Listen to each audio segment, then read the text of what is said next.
الحمد لله الذي هدانا لهذا الإسلام وما كنا لنهتدي لولا أن هدانا الله. أشهد أن لا إله إلا الله وحده لا شريك له، وأشهد أن محمدًا عبده ورسوله صلى الله عليه وعلى آله وأصحابه أجمعين. عباد الله، فموضوع الخطبة هو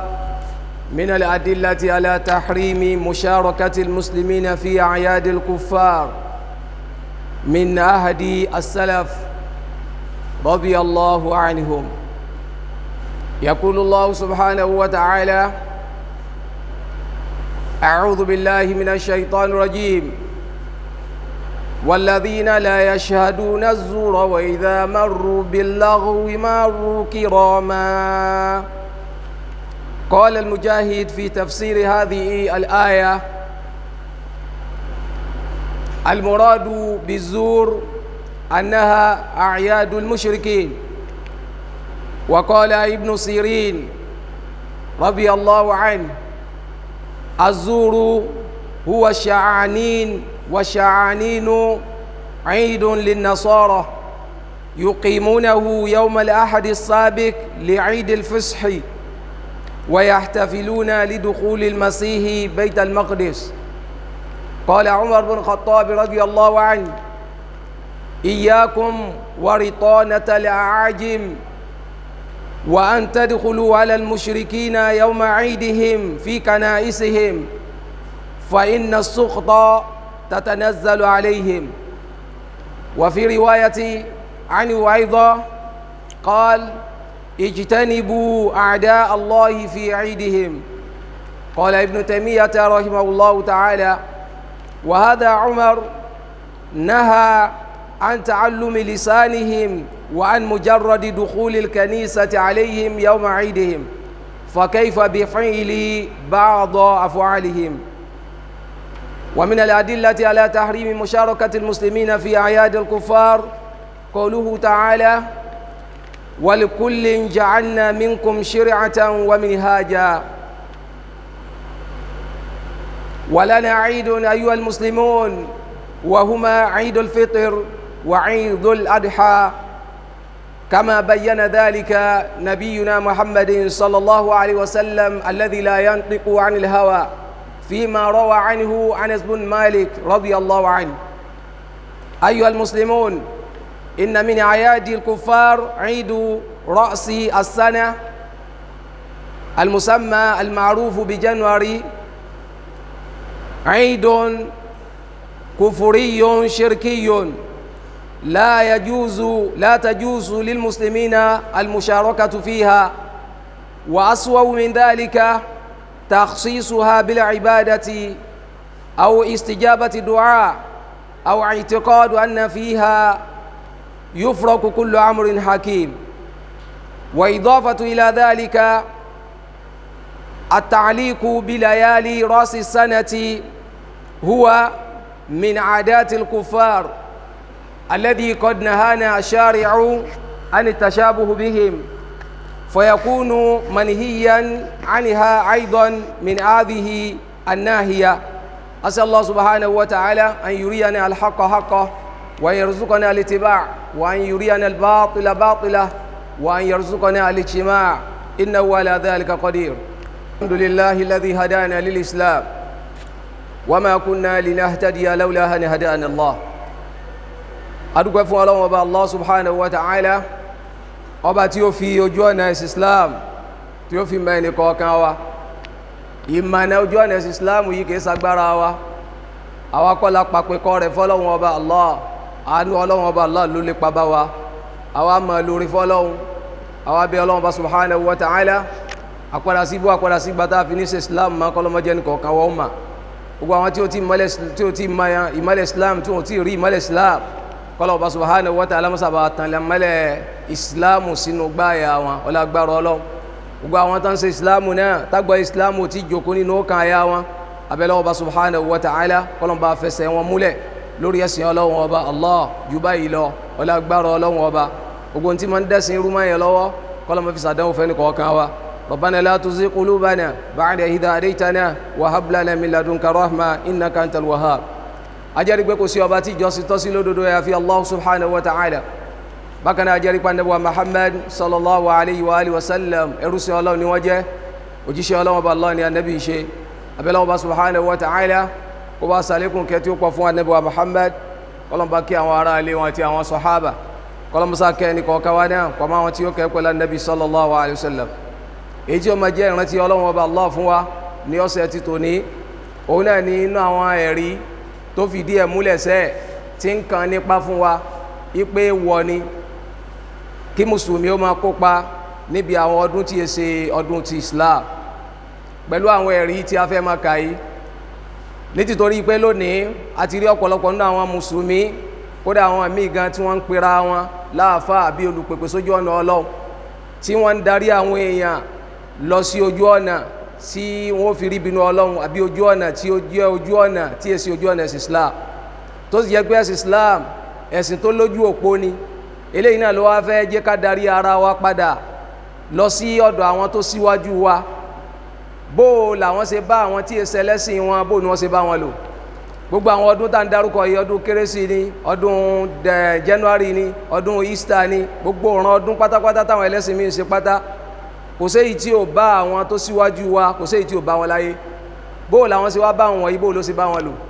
nítorí pé lónìí ọ̀pọ̀lọpọ̀ nínú àwọn èèyàn tó ń bọ́ sórí social media abẹ́lómi náà ó lọ opportunity láàrin àwọn jàmá rẹ̀ àbí ládùúgbò rẹ̀ ariwo tí ń pa òun náà ni pé àwọn tó ń sọ pé ká má kópa níbi ọdún ẹlẹ́sìn míì aláṣejù ni wọn eléyìí náà ni ó wá jẹ́ ká lè pera wa sákìyèsí pé ká darí ara wa padà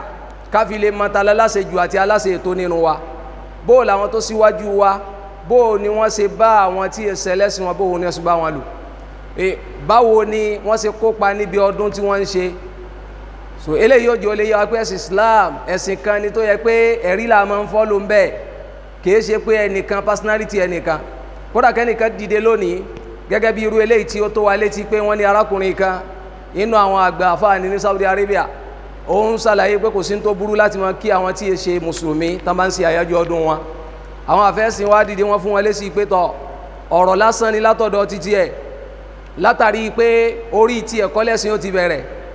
àwọn imam Malik àwọn imam Shafi àwọn imam Ahmad àwọn Abu Hanifa àwọn gbogbo àwọn àgbàfà Ibn Taymiyyah rahimahullahu ta'ala Ibn al-Qayyim gbogbo àwọn táwí náà ni wọ́n bá àwọn ẹlẹ́sìn míì ṣe bó làwọn ṣe lò pẹ̀lú wọn bẹ́ẹ̀ sì ni ẹ̀sìn Islam ẹ̀sìn kan tó ti lójú òpó ni máa ti ń ṣe lánàá láàmà ṣe lónìí a ní torí pé bóyá abára wa láwùjọ kan káwá wo pé wíwọnú ara wa ìmọ̀ tí wá lágbára káwá sí ẹ̀sìn lọ́nà ìgbà tí oníkálukú wa tá a máa fi yọnu síra ara wa àmọ́ àní ronú bó lọ́lọ́run sọ́lọ́run yọnu sí wa bí yọnu sí wa so nípa báyìí ló jẹ́ ká fẹ́ dára wa padà ipe àwọn ẹni síwájú wa ojú wo ni wọ́n fi wo gbogbo orú àwọn àyájọ́ orú ọdún báyìí nínú tá a ṣàlàyé fún ara wa ní ọ̀sẹ̀ tó kọjá òun náà ni pé inú àwọn ọdún yìí tó fi lè kópa ń bẹ̀ òun náà ni pé ó mú ẹbọ lọ́wọ́ bákan náà inú àwọn ọdún tá a sọ yìí kò sẹ́rí fún gan nínú ìwé ẹ̀sìn àwọn tá láwọn ń ṣe ọdún yẹn ọdún àgbélẹ̀rọ ni ọdún tí wọ́n hun ni kò sí nǹkan kan tó fà á tó ju pé kí ni lọ nígbà tí àwọn tó jẹ́ àwọn Christianity nígbà yẹn tó fẹ́ gbé ẹ̀sìn wọ lùlú Rome nítorí pé ọ̀pọ̀lọpọ̀ ẹlòmíì gan ti ń ṣerú ọdún yẹn kò mọ̀tàn tó dì í mú nígbà tí àwọn wọ̀nyí fẹ́ gbé ẹ̀sìn wọnú ìlú Róòmù àwọn tá a wí wọ́n jẹ́ olóòṣà òòṣà ń bẹ lọ́dọ̀ wọn láwọn nǹkan tó máa ń jọ́sìn fún àwọn táwọn ń gbẹ́sìn bọ̀ yóò wù wọ́n láti gba ẹ̀sìn Christianity lọ́wọ́ wọn náà wọ́n wò pé tọ́gbọ́n wò làwọn lè dá àfi káwọn ó gba tọwọ́ wọn náà káwọn náà fi lè gba tọwọ́ ta wọn eléyìí ni ò sí nínú Islam nítorí pé bóyá pé a fẹ́ kọ́ gba tọwọ́ wa káwa ju tọwọ́ wa lẹ̀ àyàfi eléyìí tẹ́sìn Ọlọ́run ọba Allah tó bá ní àjùlẹ̀ làájùlẹ̀ so nípa báyìí jàmáà eléyìí náà ni ó jẹ́ ká lọ wò ó inú Al-Qur'ani Karim kí lọ́lọ́run ọba Allah sọ pẹ̀lú àwọn àyájọ́ orú ọjọ́ yìí oníkálukú náà fi lè máa ó lè fúri ẹ̀mí ara rẹ̀ pé ẹ̀sìn Ọlọ́run lélẹ́yìí nítorí pé Ọlọ́run ọba Allah subhanahu wa ta'ala yìí á lọ jábọ̀ fún níjọ́ kan so ẹnìkan ló wá jẹ́ fámìlì wa ni ẹnìkan ló súnmọ́ wa ni ò fi jẹ́ ká ṣẹ̀sìn Ọlọ́run ọba Allah bọ́lọ́run ṣe fẹ́ ni Ọlọ́run ní béèrè eléyìí lọ́wọ́ wa Ibadallah nínú àwọn ẹ̀rí tó fìdí ìtànsọ èyí tó fìdí ẹ̀ múlẹ̀ ẹ̀rí tó pọ̀ ní àlìkàtà lórí kútùbà Allah subhanahu wa ta'ala sọ fún wa Al-Qur'ani Karim nínú Suratul Furqan nígbà tó Ọlọ́run Ọba Allah ń ròyìn àwọn ẹni rẹ̀ pé wa ibadur rahman alladhina yamshuna ala al-ardi hawna wa idha khatabahumul jahiluna qalu salama. Ọlọ́run láwọn ẹni mi àwọn olùgbàgbọ́ òdodo àwọn ẹrú Ọlọ́run Ọba ar-rahman alladhina yamshuna ala al-ardi hawna, àwọn tó yẹ pé tó bá rìn lọ lórílẹ̀ wọn rìnrìn jàgídíjàgan, wọn mọ lọ pẹ̀lẹ́pẹ̀lẹ́ wọn ni, wọn tọ́yàn wọn rà máa lọ. Àwọn tá a wá wí nígbà tó Ọlọ́run Ọba Allah ń ròyìn wọn nù tọ́lọ́run tó fi ròyìn wọn. Òun náà ni pé walladhina la yashhaduna zura. Ọlọ́run Ọba Allah nínú ròyìn àwọn ẹni rẹ̀ àwọn ọmọ àlìjánná, òun náà ni pé àwọn tí wọ́n bá wọn participate ń bí ọdún tá a bá pè ní azur. Ọdún zuru yìí àwọn àfẹ́sìn wọ́n sọ̀túnmá rẹ̀. Ọlọ́run subhanahu wa ta'ala ni wa idha marru bil lagwi marru kirama. Àwọn èyí tán bá kọjá níbi tá ti ń sọdún tí è sọdún mùsùlùmí, àbí tí wọ́n gbọ́ pé wọ́n ń ṣe nǹkan kankan láàyè kan tó jẹ́ tó takò ẹ̀sìn Ọlọ́run, marru kirama, wọ́n rọra kọjá ń bẹ̀ ni o, ẹ̀ ní rí wọn kán jòkó, àbí kán fẹ́ sojú ìsáájú pé ìfẹ́ káwọn èèyàn sọ mí lẹ́nu, káwọn náà ní ẹ mà kú ọdún o, àbí ẹ mà kárí ń bi tẹ́ wáyé. Ibn Qayyim rahimahullahu ta'ala ó ti ẹ̀ ṣàlàyé fún wa ìgbẹ́ ni ó bá sọrú kíkí yìí tó pé jáde lẹ́nu, ọ̀rọ̀ rẹ̀ dà gẹ́gẹ́ bí ẹni tó rí ẹni tí ń forí balẹ̀ fóòsà tó wá kí pé ẹkú sẹ́mi tẹ́wà ẹ̀. Wọ́n ní kódà kéèyàn ó kíyàn níbi tán ti mú tí ń lé ọtí pé àìmọ̀ pẹ̀lẹ́ ẹkú ọtí o, sọ rí ẹ̀ṣẹ̀ tó gbà ń bẹ̀, ẹ̀ṣẹ̀ yẹn ó kéré sí ẹ̀ṣẹ̀ tó gbà ń bí kọ́ kíyàn fún ọdún tí èsọdún Islam. Ibadallah, à ń bè lé pé ọdún tá a wí gbogbo àná máa ń tó lẹ̀ mọ́ra ara wọn, alẹ́sìn gangan òfìdí kò sẹ́sìn kan inú ẹ̀sìn tó wà lórílẹ̀ tọ́lọ́wọ́ Ọba Allah fi ráwọn ànábì Ọlọ́run tó fìdí ń tàn sọ yìí tó fi múlẹ̀. Nípa báyìí Ọlọ́run bá subhanahu wa ta'ala ni àwọn ẹni rẹ̀ inú ròyìn wọn ni. Mujahidi wọn ń sàlàyé, Mujahidi tá ń sọ yìí tó fi mọ̀ pé ń tà ń fà mọ́ra ara wa lọ́wọ́ lónìí lọ́dọ̀ àwọn tó síwájú wọn kò lé tó báyìí, kò dàrú mọ́ wọn lọ́wọ́. Ọ̀pọ̀lọpọ̀ àfáà lónìí ló dàrú mọ́ lọ́wọ́ nítorí pé wọ́n ń wá popularity, ọ̀pọ̀lọpọ̀ ń wá followers lórí Facebook, ọ̀pọ̀lọpọ̀ ń wá káwọn èèyàn sá mọ̀ pé ẹni rẹ̀ làwọn, àbí wàásì táwọn ní fi ń dájú, wọn ò wá ronú pé wàásì táwọn ń ṣe ọ̀rọ̀ àwọn kọ́ làwọn ń sọ ọ̀rọ̀ Ọlọ́run ni o. Ìta bá sì fọ́n sínú fèrè ní fèrè máa ń fọ́ bọ́ta. Ìtọ́lọ́run Ọba Allah bá sọ ìwọ náà sọ jáde fáwọn èèyàn, ẹni tí ó gbọ́ yóò gbọ́, ẹni tí ò sì ní gbọ́ kò ní gbọ́. Kódà bọ́ ọ ti rí kọ́ ọ máa tan àwọn èèyàn jù bẹ́ẹ̀ lọ, ẹni tọ́lọ́run kádàrá pé yóò fẹ́ràn rẹ náà ni yóò fẹ́ràn rẹ o. Inú ọ̀rọ̀ tí Yorùbá náà máa ń sọ òun náà ni pé téèyàn bá ń fi gbogbo ọjọ́ ayé kọ́ máa fi fún àwọn èèyàn lóyin, kọ́ máa tó oyin sí wọn lẹ́nu, ó sì tún rẹ́ni tí ó kórìíra rẹ̀. Káwá rí ẹnìkan kó máa sọ̀kò sílé àwọn èèyàn, kó máa fa burú sí àwọn èèyàn, á sì tún rí yóò tó lọ́rẹ̀ẹ́.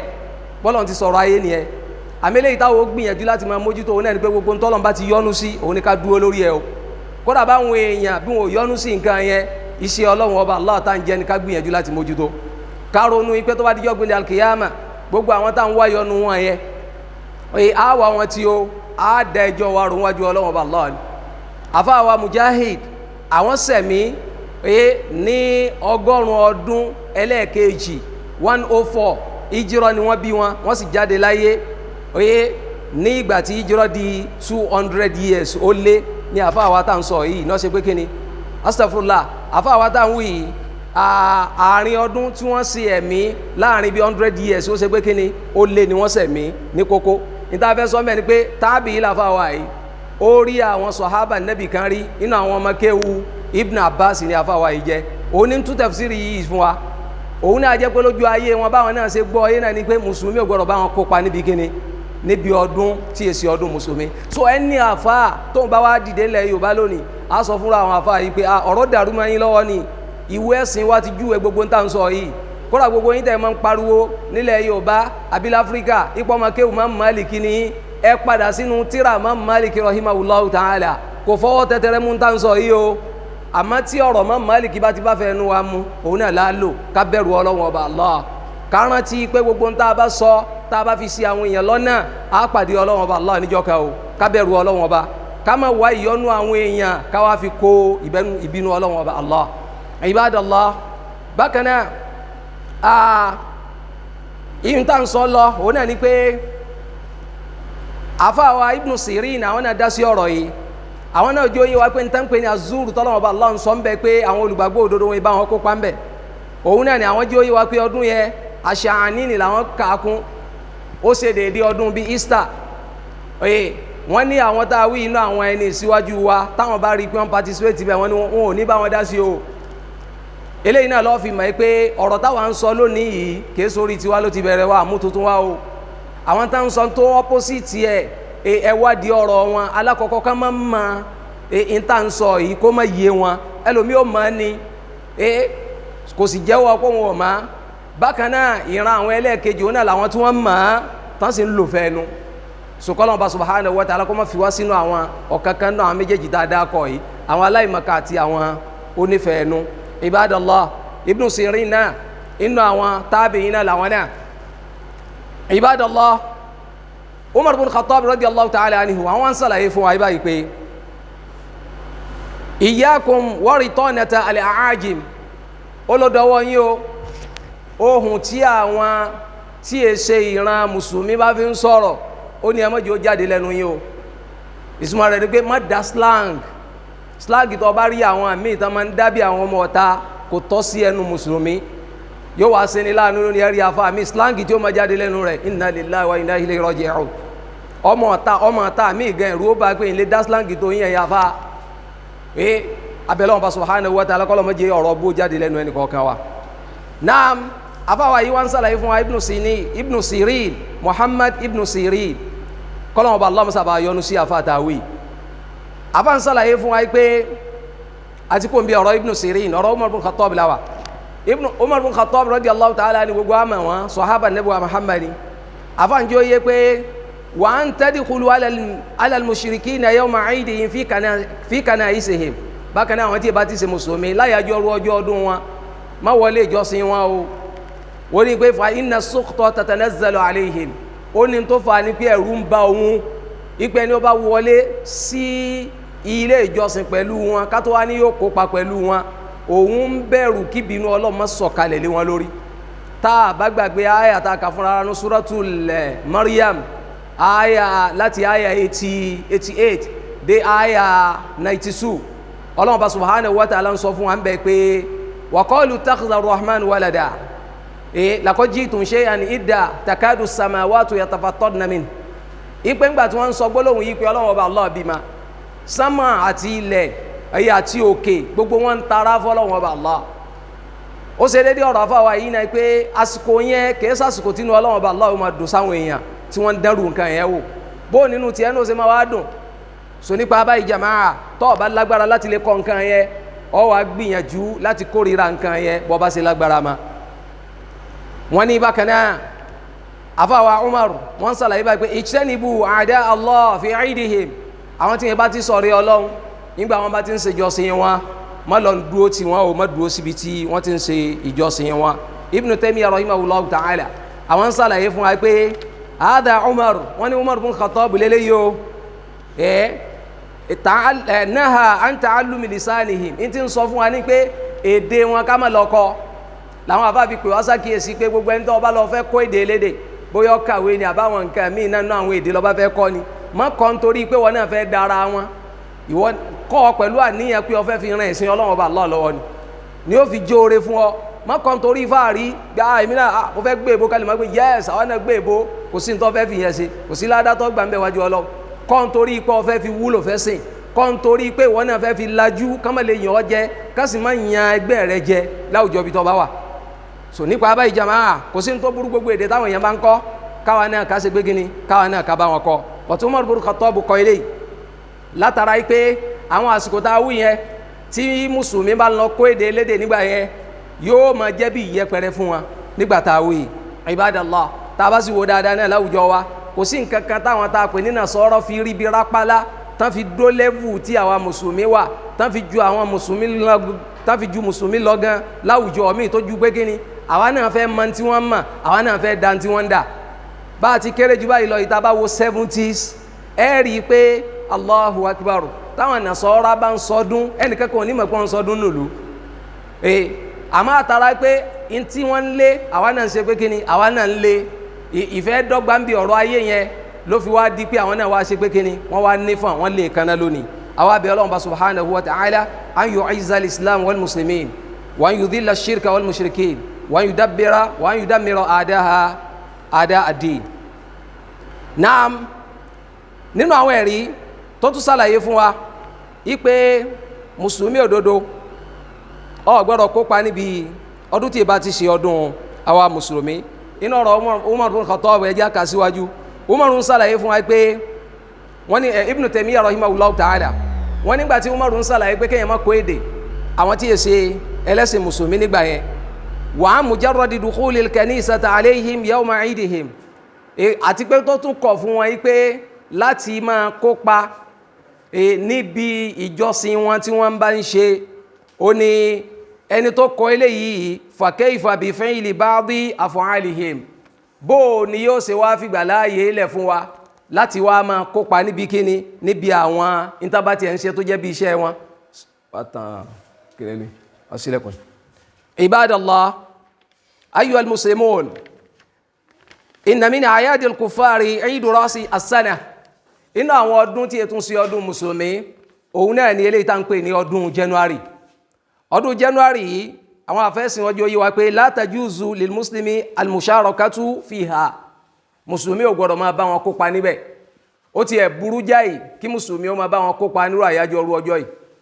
èròǹgbà àwọn tí wọ́n gbé ọdún yẹn kalẹ̀ torí òòṣà kan tá ń pè ní òòṣà Janus ni olójú méjì ní báyìí wọ́n náà lè sáàchì fún lórí kíni lórí Google ó sáàchì fún àbí Opera Mini ni wọ́n sáà ti kọ Janus ó rí òòṣà yẹn olójú méjì ní báyìí ojú méjì lóní. àwọn nígbàgbọ́ ń gba àwọn òòṣà táwọn Róòmù máa ń jọ́sìn fún nígbà yẹn ni wọ́n gbà pé òòṣà yẹn God of beginning ni gbogbo táwọn bá fẹ́ ṣe láyé Ọlọ́run yìí òòṣà yìí làwọn kọ́kọ́ lọ bọ káwọn tó láṣeyọrí lórí táwọn bá ń ṣe. nígbà táwọn Nasara àwọn Kírísítẹ́nì wọ́n mú ẹ̀sìn wọ Róòmù wọ́n sì fẹ́ kí àwọn èèyàn ó gbé ẹ̀sìn Christianity lọ́wọ́ àwọn náà wá tẹ̀ fún wọn wọ́n padà wá lọ hun ọdún ọjọ́ bí Ànábì Ìsá alayhi salam wọ́n wá hun sí àyájọ́ ọrú ọjọ́ yìí.